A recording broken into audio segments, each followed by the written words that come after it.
사랑하는 형제자매 여러분, 오늘은 성령 강림 후 12번째 주일입니다.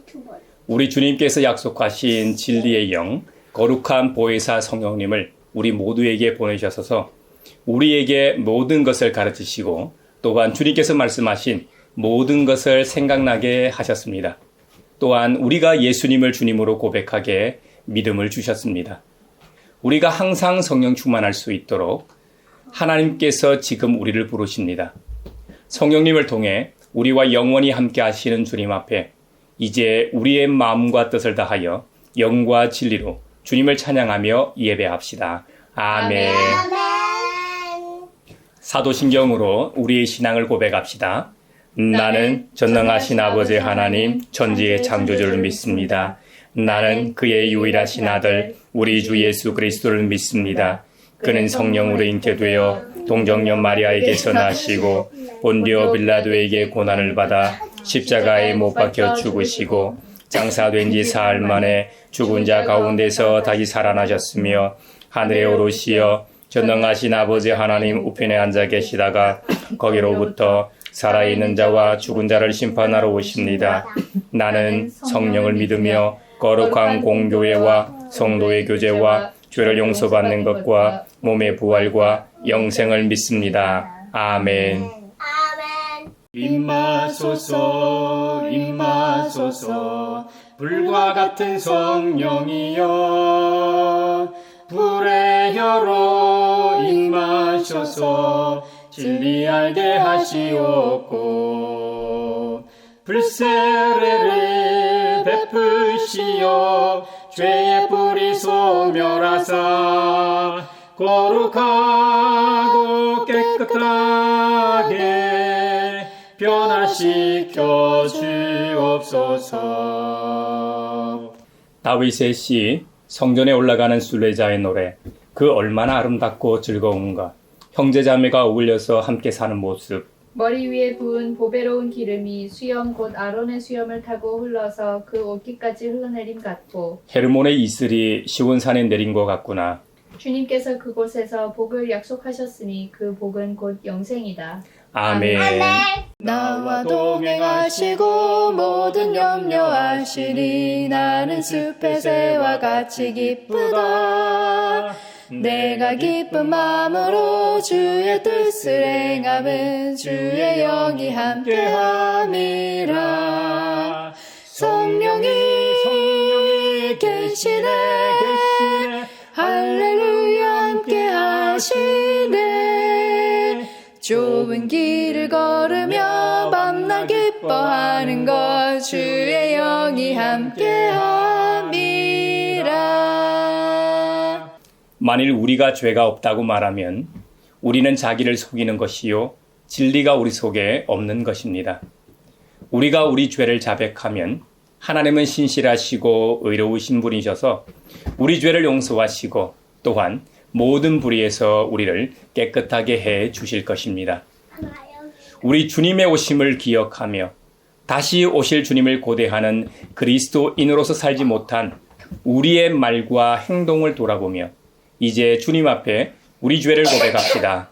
신실하시고 의로우신 하나님, 우리 죄를 용서하시고 모든 불의에서 우리를 깨끗하게 해주시옵소서. 내 마음속을 비추시는 주님 어둠에서 나를 지켜주소서.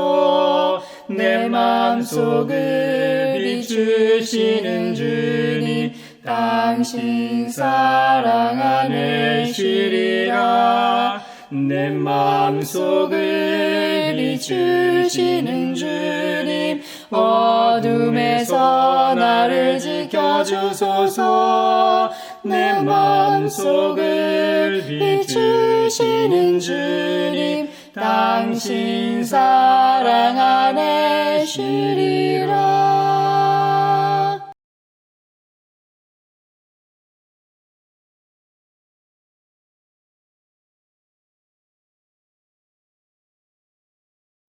신실하시고 기꺼이 용서하시는 분, 누구든지 주님께 부르짖는 사람에게는 사랑을 한없이 베푸시는 주님께서 여러분의 죄를 용서하셨음을 주님의 이름으로 선언합니다. 아멘. 찬미하여라. 오 나의 영혼아 찬미하여라. 거룩한 주 이름 찬미하여라. 오 나의 영혼아 찬미하여라. 거룩한 주 이름. 오늘 우리에게 주신 첫 번째 말씀은 창세기 45장 1절에서 15절입니다. 하나님의 말씀을 경청하십시오. 요셉은 북받치는 감정을 억누르지 못하고 자기의 모든 시종들 앞에서 그만 모두들 물러가라고 소리쳤다. 주위 사람들을 물러나게 하고 요셉은 드디어 자기가 누구인지를 형제들에게 밝히고 나서 한참 동안 울었다. 그 울음소리가 어찌나 크던지 밖으로 물러난 이집트 사람들에게도 들리고 바로의 궁에도 들렸다. 내가 요셉입니다. 아버지께서 아직 살아계시다고요. 요셉이 형제들에게 이렇게 말하였으나 놀란 형제들은 어리둥절하여 요셉 앞에서 입이 얼어붙고 말았다. 이리 가까이 오십시오 하고 요셉이 형제들에게 말하니 그제야 그들이 요셉 앞으로 다가왔다. 내가 형님들이 이집트로 팔아넘긴 그 아우입니다. 그러나 이제는 걱정하지 마십시오. 자책하지도 마십시오.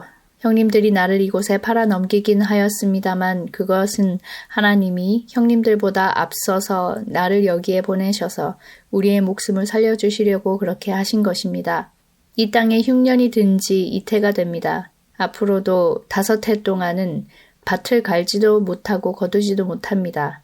하나님이 나를 형님들보다 앞서서 보내신 것은 하나님이 크나큰 구원을 베푸셔서 형님들의 목숨을 지켜주시려는 것이고 또 형님들의 자손을 이 세상에 살아남게 하시려는 것입니다.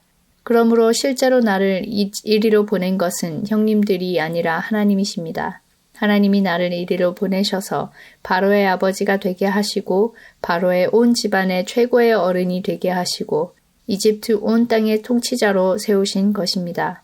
이제 곧 아버지께로 가셔서 아버지의 아들 요셉이 하는 말이라고 하시고 이렇게 말씀드려 주십시오. 하나님이 저를 이집트 온 나라의 주권자로 삼으셨습니다. 아버지께서는 지체하지 마시고 저에게로 내려오시기 바랍니다. 아버지께서는 고센 지역에 사시면서 저와 가까이 계실 수 있습니다. 아버지께서는 아버지의 여러 아들과 손자를 거느리시고 양과 소와 모든 재산을 가지고 오시기 바랍니다. 흉년이 아직 5해나 더 계속됩니다. 제가 여기에서 아버지를 모시겠습니다. 아버지와 아버지의 집안과 아버지께 딸린 모든 식구가 아쉬운 것이 없도록 해드리겠습니다. 하고 여쭈십시오. 지금 형님들에게 말을 하고 있는 것이 이 요셉임을 형님들이 직접 보고 계시고 나의 아우 베냐민도 자기의 눈으로 보고 있습니다. 형님들은 내가 이집트에서 누리고 있는 이 영화와 형님들이 보신 모든 것을 아버지께 다 말씀드리고 빨리 모시고 내려오십시오. 요셉이 자기 아우 베냐민의 목을 얼싸안고 우니 베냐민도 울면서 요셉의 목에 매달렸다. 요셉이 형들과도 하나하나 다 입을 맞추고 부둥켜 안고 울었다. 그제야 요셉의 형들이 요셉과 말을 주고받았다. 성령이여 우리 성경 읽을 때 그 속에서 빛을 보게 하소서. 오늘 우리에게 주신 두 번째 말씀은 로마서 11장 1절에서 2절, 29절에서 32절입니다. 하나님의 말씀을 경청하십시오. 그러면 내가 묻습니다. 하나님께서 자기 백성을 버리신 것은 아닙니까? 그럴 수 없습니다. 나도 이스라엘 사람이요 아브라함의 후손이요 베냐민 지파에 속한 사람입니다. 하나님께서는 미리 아신 자기 백성을 버리지 않으셨습니다. 하나님께서 주시는 고마운 선물과 부르심은 철회되지 않습니다. 전에 하나님께 순종하지 않았던 여러분이 이제 이스라엘 사람의 불순종 때문에 하나님의 자비를 입게 되었습니다. 이와 같이 지금은 순종하지 않고 있는 이스라엘 사람들도 여러분이 받은 그 자비를 보고 회개하여 마침내 자비하심을 입게 될 것입니다. 하나님께서 모든 사람을 순종하지 않는 상태에 가두신 것은 그들에게 자비를 베푸시려는 것입니다. 성령이여 우리 성경 읽을 때 그 속에서 빛을 보게 하소서. 오늘 우리에게 주시는 복음의 말씀은 마태복음 15장 21절로 28절입니다. 주님의 말씀을 경청하십시오. 예수께서 거기에서 떠나서 두로와 시돈 지방으로 가셨다. 마침 가나안 여자 한 사람이 그 지방에서 나와 외쳐 말하였다. 다윗의 자손이신 주님, 나를 불쌍히 여겨주십시오. 내 딸이 귀신이 들려 괴로워하고 있습니다. 그러나 예수께서는 한마디도 대답하지 않으셨다. 그때의 제자들이 다가와서 예수께 간청하였다. 저 여자가 우리 뒤에서 외치고 있으니 그를 안심시켜서 떠나보내 주십시오. 예수께서 대답하셨다. 나는 오직 이스라엘 집에 길을 잃은 양들에게 보내심을 받았을 따름이다. 그러나 그 여자는 나와서 예수께 무릎을 꿇고 간청하였다. 주님, 나를 도와주십시오. 예수께서 대답하셨다. 자녀들의 빵을 집어서 개들에게 던져주는 것은 옳지 않다. 그 여자가 말하였다. 주님, 그렇습니다. 그러나 개들도 주인의 상에서 떨어지는 부스러기는 얻어먹습니다. 그제서야 예수께서 그 여자에게 말씀하셨다. 여자여, 참으로 내 믿음이 크다. 내 소원대로 되어라. 바로 그 시각에 그 여자의 딸이 나았다. 이것은 주님의 말씀입니다. 하나님 감사합니다. 성령이여 우리 성경 읽을 때 그 속에서 빛을 보게 하소서. 사회를 위하여 기도합니다. 수도권 신규 택지 공급 등 정부의 부동산 정책이 발표되는 가운데 집값 불안과 주거난으로 고통받는 서민들과 청년들에게 실질적인 희망과 주거 안정의 터전이 마련되게 하소서. 눈앞에 투기나 정쟁의 수단이 되지 않게 하시고 단기적인 선거 표심을 위한 정책이 아니라 최소 30년 이상을 내다보는 부동산 정책이 실현되게 하소서. 그리하여 공정하고 균형 잡힌 주거복지 제도가 정착되어 모든 시민이 안심하고 쉴 수 있는 보금자리를 누리게 하소서. 성령의 은사를 나에게 채우사 정결한 마음 가지고 나 행케 하소서. 교회를 위하여 기도합니다. 교단 산하 자체 수련회가 어려운 농어촌과 작은 교회 청소년들이 한자리에 모여 꿈과 비전을 발견하게 하신 청소년 연합 수련회의 은혜에 감사하며 참석한 다음 세대가 흔들리지 않는 믿음의 주역들로 자라나게 하소서. 교회 학교의 급격한 감소와 인프라 부족이라는 현실적 위기 앞에서도 교단과 한국교회가 거룩한 위기의식을 갖고 연대하게 하시고 작은 교회 한 영혼까지 품어 신앙의 대를 잇는 지혜로운 대책을 세워가게 하소서. 성령의 은사를 나에게 채우사 정결한 마음 가지고 나 행케 하소서. 세계를 위하여 기도합니다. 지난 10일 규모 7.4의 강력한 지진으로 수많은 인명피해와 건물 붕괴를 겪으며 국가 비상사태에 놓인 콜롬비아의 이웃들에게 하늘의 위로를 베풀어 주시고 잔해 속에 갇힌 실종자들의 신속한 구조와 치료의 길이 열리게 하소서. 국제사회가 자국 이기주의를 넘어 구호의 손길을 신속히 펴게 하시고 참혹한 재난의 현장 속에서도 공포에 질린 시민들이 다시 일어날 소망과 안전을 되찾게 하소서. 성령의 은사를 나에게 채우사 정결한 마음 가지고 가지고 나에게 하소서.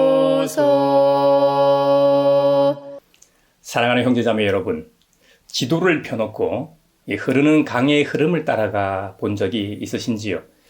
이 서로 다른 산에서 발원한 이 두 개의 물줄기가 있습니다. 예를 들어 서울을 가로지르는 한강만 봐도 강원도 태백에서 발원해 흐르는 남한강이 있고, 북한에 있는 금강군에서 발원해 흐르는 북한강이 있죠. 이 남한강과 북한강은 양수리 두물머리에서 만나 한강이라는 본격적인 이름으로 흐르죠. 앞서 말한 것처럼 서로 다른 강이 만나는데요. 북한강 중상류에만 혹시 비가 올 경우 강은 혼탁해지죠. 그 혼탁한 북한 물이 두물머리에서 남한강과 만나면 한쪽은 맑고 잔잔하고 다른 한쪽은 거칠고 흙탕물을 머금고 흐릅니다. 이 두 물줄기는 처음엔 전혀 다른 이름과 성질을 가지고 있었지만 결국 한 지점에서 만납니다. 이 지리학에서는 이것을 합류점이라고 부릅니다. 한강에서는 두물머리가 그 합류점이 되는 것이죠. 신기한 것은 두 물이 만나는 순간 잠시 동안은 색깔도 유속도 다른 채로 나란히 흐르지만 얼마 지나지 않아 완전히 하나의 새로운 강이 되어 바다를 향해 흘러갑니다. 더 놀라운 것은 합류점 이후의 강은 두 강 중 어느 하나보다도 더 깊고 더 넓고 더 힘차게 흐른다는 점입니다. 경계가 사라진 자리에 더 큰 생명력이 태어나는 것이죠. 오늘 우리가 함께 나눌 본문들은 바로 이 합류점의 은혜를 보여줍니다. 형제를 노예로 팔았던 죄의 강물과 그 죄로 인해 오히려 생명을 얻은 은혜의 강물을 창세기에서 만날 수 있습니다. 이스라엘의 이 불순종이라는 강물과 이방인을 향한 부르심이라는 강물을 로마서에서 만날 수 있습니다. 유대인의 전통인 정결 경계와 가나안 여인의 절박한 믿음을 마태의 복음에서 만날 수 있습니다. 서로 다른 근원에서 흘러온 물줄기들이 하나님의 자비 앞에서 하나로 합류할 때 세상 그 어떤 강보다 깊고 힘찬 은혜의 강이 된다는 사실을 오늘 본문들은 우리에게 보여주고 있습니다. 먼저 창세기에 나오는 요셉의 이야기입니다. 요셉의 이야기는 인류 역사상 가장 극적인 화해의 장면 가운데 하나입니다. 형들에게 배신당하고 이집트로 가는 상인들에게 팔려 노예가 됩니다. 노예로 팔려가 열심히 노력하고 잘 살았는데 이번에는 억울한 옥살이를 했던 이 소년이 시간이 흘러 이집트의 총리가 되는 멋진 이야기이기도 합니다. 이런 사연 많은 소년이 이집트의 최고 통치자가 되어 형들 앞에 다시 나타났을 때 그가 선택한 것은 복수가 아니었습니다. 창세기 45장 5절에서 요셉은 이렇게 고백합니다. 이제는 걱정하지 마십시오. 자책하지도 마십시오. 형님들이 나를 이곳에 팔아 넘기긴 하였습니다만 그것은 하나님이 형님들보다 앞서서 나를 여기에 보내셔서 우리의 목숨을 살려주시려고 그렇게 하신 것입니다. 여러분, 요셉은 하나님께서 자신에게 베푸셔서 이집트의 최고 통치자가 되게 하신 권력과 힘으로 개인의 사적 복수를 하는데 사용하지 않았습니다. 요셉의 증조부 아브라함에게 하신 약속, 언약을 신실하게 행하시는 사랑, 하늘의 자비가 구현되는 도구로 사용했습니다. 요셉은 형들의 죄를 잊은 것이 아닙니다. 그 죄의 자리에 하나님의 더 큰 섭리를 더딥힌 것입니다. 성서학자들은 요셉 내러티브의 절정이 형제들에 대한 심판이 아니라 하나님의 구속적 경륜에 대한 고백에 있다고 말합니다. 인간이 만든 악의 강물이 하나님의 손 안에서 생명을 살리는 강물로 전환된 것이죠. 이 화해의 원리는 시편 133편에서 더욱 시적으로 표현됩니다. 그 얼마나 아름답고 즐거운가, 형제자매가 어울려서 함께 사는 모습, 헤르몬의 이슬이 시온산의 내림과 같구나. 여기서 내리다는 이 원어적 의미는 인간이 애쓴다고 내리거나 이루어지는 것이 아닙니다. 위로부터 자연스럽게 흘러내려오는 것을 묘사합니다.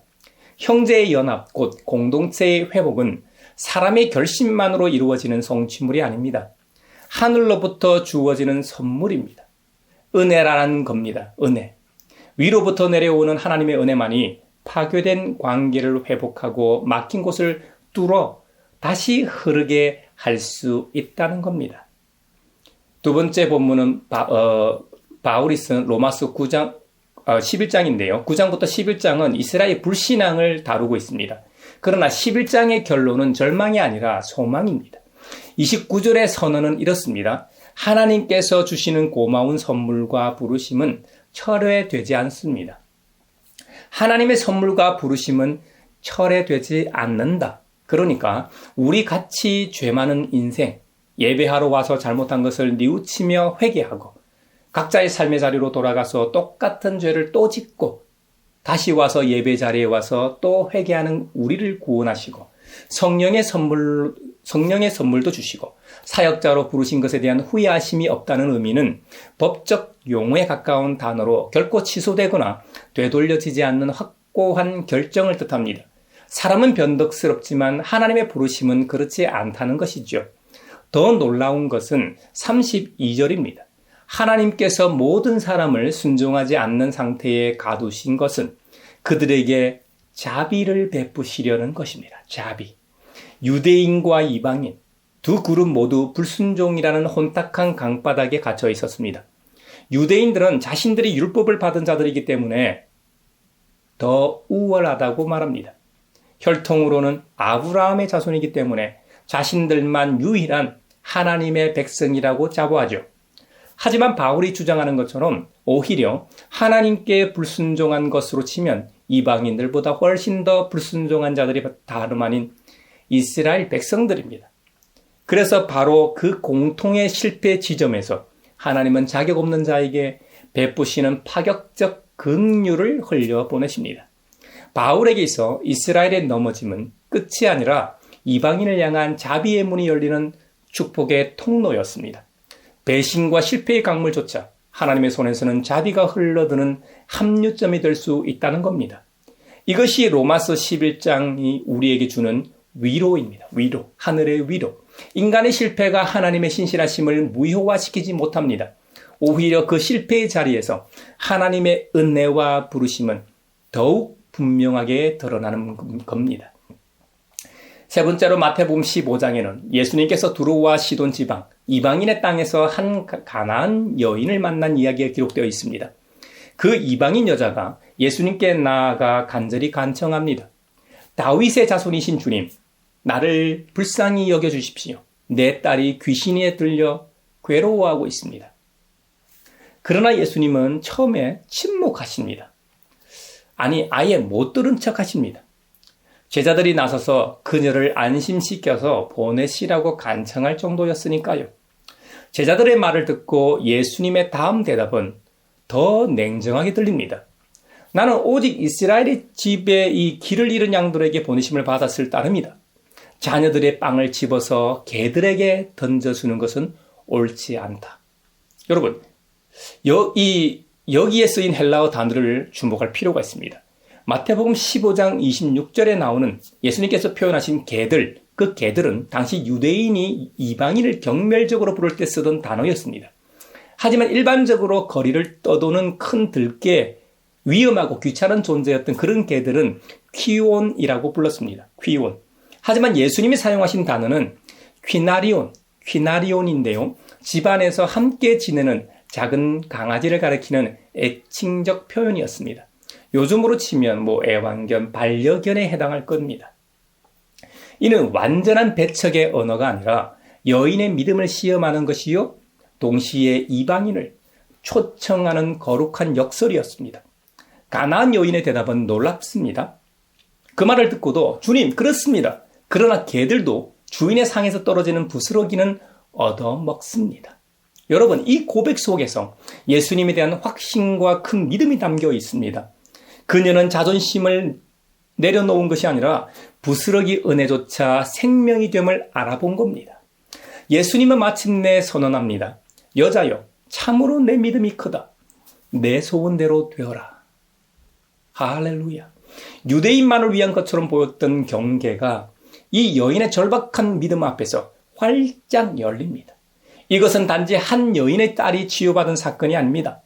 하나님 나라의 식탁이 혈통과 정결법의 담을 넘어 온 세상을 향해 확장되는 역사적 전환점입니다. 이제 오늘 본문이 주는 교훈을 우리가 살아가는 삶의 자리로 한번 가져와 봅시다. 먼저 나의 상처를 하나님의 더 큰 이야기로 덮어야 합니다. 그럴 때 아문 상처가 가장 단단하게 됩니다.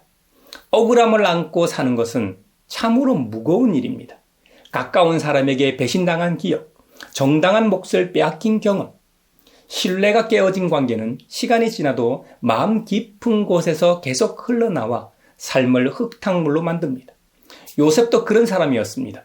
그런 형들의 죄를 없었던 일처럼 덮지 않았습니다. 대신 그는 자기 인생의 물줄기를 하나님이 이끌어 가시는 더 큰 강줄기의 안에 놓아드렸습니다.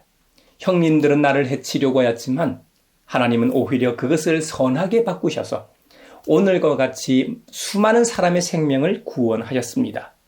라고 하는 이 창세기 50장의 고백은 억울함이 사라졌다는 뜻이 아니라 그 억울함보다 더 큰 이야기가 있음을 발견했다는 의미입니다.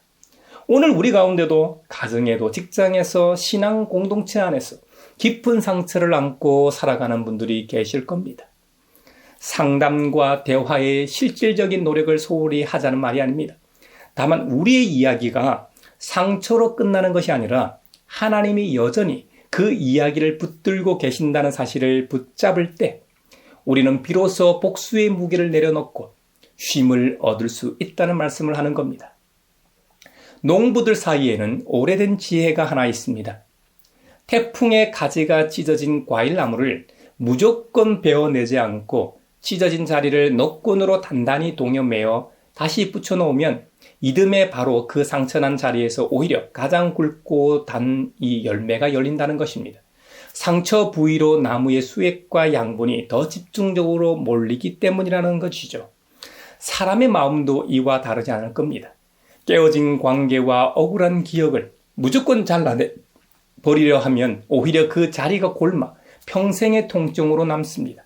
그러나 그 갈라진 자리를 하나님의 손에 동여매어 드릴 때 시간이 지나 그 자리에서 가장 성숙한 신앙의 열매가 맺히는 것을 우리는 자주 보게 됩니다. 실제로 많은 신앙 선배들의 간증을 들어보면 인생에서 가장 힘들었던 배신과 상실의 시기를 지나온 후에야 비로소 다른 사람의 아픔을 깊이 이해하고 품어주는 사람으로 변화되었다는 고백을 종종 듣습니다. 유명한 상담가들은 대부분 자신의 상처를 치유하려고 공부하다 보니 상담가가 되었다고 말합니다. 상처가 사라져서가 아니라 그 상처의 자리에 하나님의 위로가 덧입혀졌기 때문입니다. 여러분, 이 주간 마음속에 오랫동안 담아둔 어떤 얼굴이 있다면 그 사람을 향한 감정을 억지로 바꾸려 애쓰기보다 먼저 하나님, 이 상처난 가지를 주님의 손에 동여매어 드립니다라고 한번 기도해 보시기 바랍니다.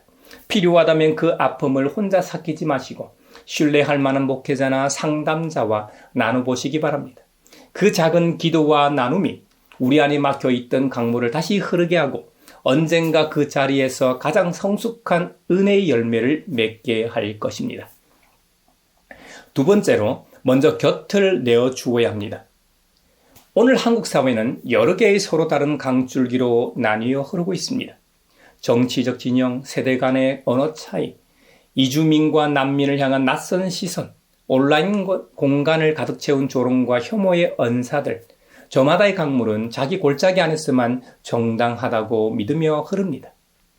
요즘 민주당 당내 경선을 봐도 굵직한 두 강물이 맞부딪히고 있음을 알 수 있죠. 그러나 시편 133편은 우리에게 다른 그림을 보여줍니다. 형제의 연합은 누군가 힘으로 물줄기를 억지로 합쳐서 만들어지는 것이 아니라 헤르몬의 이슬처럼 위로부터 조용히 내려와 메마른 땅을 적시는 방식으로 이루어진다는 겁니다. 교회 공동체가 세상보다 먼저 이 이슬의 역할을 감당할 수 있습니다.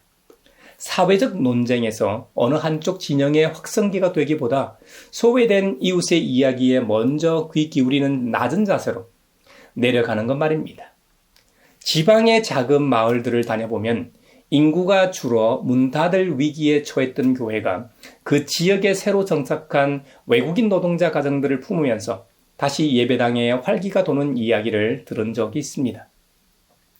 처음엔 언어도 다르고 음식도 다르고 예배 방식도 서로 낯설었지만 명절마다 한국 음식과 각 나라의 고향 음식을 함께 나누는 식탁을 마련하고 예배 시간에 서로 다른 언어로 찬양을 함께 부르기 시작하면서 말이죠.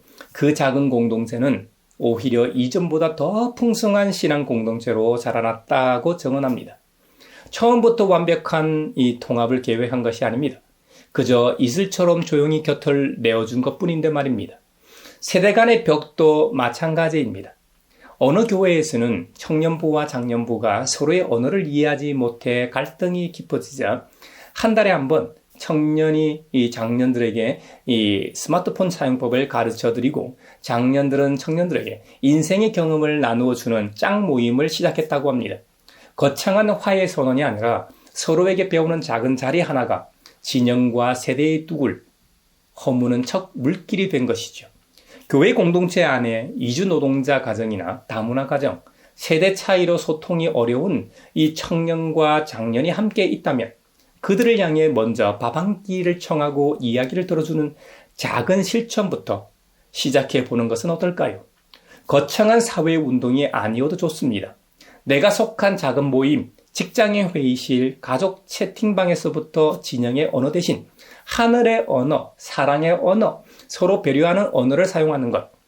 그것이 오늘 우리에게 요구되는 연합의 첫걸음일 겁니다. 세 번째로 부스러기 은혜를 붙드는 끈질긴 기도의 자리가 필요합니다. 가나안 여인은 예수님의 여러 번의 거절에도 불구하고 물러서지 않았습니다. 침묵, 무시, 냉대, 그리고 개에 비유되는 듯한 말씀 앞에서도 그녀는 무릎을 꿇고 더 낮은 자세로 내려가 다시 구했습니다. 오늘날 많은 성도들이 기도의 자리에서 이와 비슷한 침묵을 경험합니다. 병이 낫지 않고 재정 문제가 해결되지 않고 자녀 문제로 애타는 기도가 오랫동안 응답 없이 흘러가는 것처럼 느껴질 때 우리는 쉽게 기도의 자리를 떠나고 싶어집니다. 그러나 이 여인이 붙든 것은 완전한 응답의 확신이 아니라 부스럭이라도 좋습니다라는 겸손하고 끈질긴 믿음이었습니다. 오늘 우리에게 필요한 것도 화려한 응답을 요구하는 기도가 아니라 침묵 속에서도 하나님의 성품을 신뢰하며 다시 무릎 꿇는 끈기입니다. 지난 설교에서 나눴던 예화입니다만 19세기 영국의 신앙인 조지 뮬러는 수천 명의 고아를 돌보는 사역을 하면서 다음 날 먹일 양식조차 없는 상황에서도 사람에게 도움을 구하지 않고 오직 기도로만 필요를 구했다고 알려져 있습니다. 때로는 몇 해에 걸쳐 응답을 기다려야 했던 기도 제목도 있었지만 그는 끝까지 그 자리를 지켰다고 전해집니다. 여러분, 가나안 여인의 부르짖음도 2000년 동안 이름 없는 수많은 믿음의 선배들의 인내도 결국 같은 진리를 가리킵니다. 응답이 더디게 느껴지는 시간은 하나님이 침묵하시는 시간이 아닙니다. 우리 안에 더 깊은 믿음의 뿌리를 내리게 하시는 은혜의 시간입니다. 은혜의 시간. 구체적으로는 응답 없는 기도 제목을 포기하는 대신 매일 정해진 시간에 짧게라도 그 제목을 다시 아뢰는 습관을 가져보시기를 바랍니다. 또한 혼자 붙드는 기도가 지치기 쉬우니까 믿을 만한 신앙의 동력자나 이 소그룹과 그 기도 제목을 나누고 함께 구하는 것도 좋은 방법일 겁니다. 부스러기 은혜를 구하는 낮아짐 속에 결국 큰 믿음으로 인정받은 이 여인처럼 우리의 믿음과 기도의 인내도 결코 헛되지 않을 겁니다. 사랑하는 형제자매 여러분, 우리 각자의 삶에는 저마다 다른 색깔과 속도로 흘러온 강물이 있습니다. 누군가는 배신의 흙탕물을, 누군가는 오랜 불순종과 실패의 물살을, 누군가는 경계 밖으로 밀려난 서러움의 강줄기를 안고 여기까지 흘러오셨을 수도 있습니다. 그러나 오늘 말씀은 우리에게 분명히 증언합니다. 하나님의 은사와 부르심은 결코 취소되지 않습니다. 그 어떤 배신과 실패와 배제의 강물도 하나님의 자비라는 더 큰 흐름 앞에서는 결국 하나하나로 합류하게 된다는 진리와 섭리를 믿으십시오. 요셉의 눈물이 형들을 살렸고 이스라엘의 넘어짐이 열방에게 자비의 문을 열었습니다. 가나안 여인의 끈질긴 부르짖음이 하나님 나라의 식탁을 온 세상으로 확장시켰습니다. 여러분, 이번 한 주간 각자의 삶의 자리에서 위로부터 내리는 하늘의 이슬 같은 은혜가 믿음의 형제자매 여러분들의 가정과 일터 위에 가득하시기를 바랍니다. 그리하여 서로 다른 물줄기로 흩어져 있던 우리의 관계와 공동체가 자비의 넓은 바다에서 하나로 만나게 되기를 주님의 이름으로 축원합니다.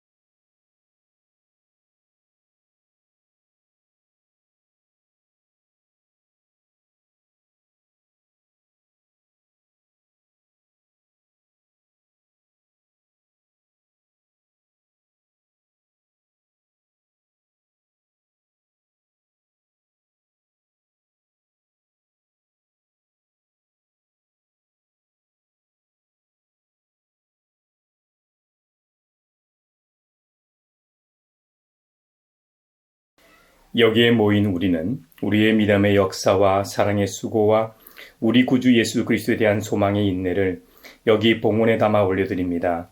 주님께서 말씀하신 대로 인색함으로나 억지로 하지 않고 풍랑이라는 상황을 바라보지 않고 풍랑 위에 계신 주님을 경험하며 살게 하심에 감사하여 각각 그 마음에 정한 대로 즐거운 마음으로 바치오니 향기로운 예물이 되게 하소서. 은혜의 주님, 우리의 정성을 어여삐 여기시어 주님께서 베푸신 은혜에 비하면 보잘것없지만 말씀하신 대로 미리 구비하여 드리오니 기쁘게 받으시옵소서. 우리의 가진 것이 비록 적어도 바치는 기쁨은 더 커지고 비록 버는 것이 적어도 나누는 즐거움은 더욱 넘쳐 우리 믿음의 소문이 각처에 퍼지게 하소서.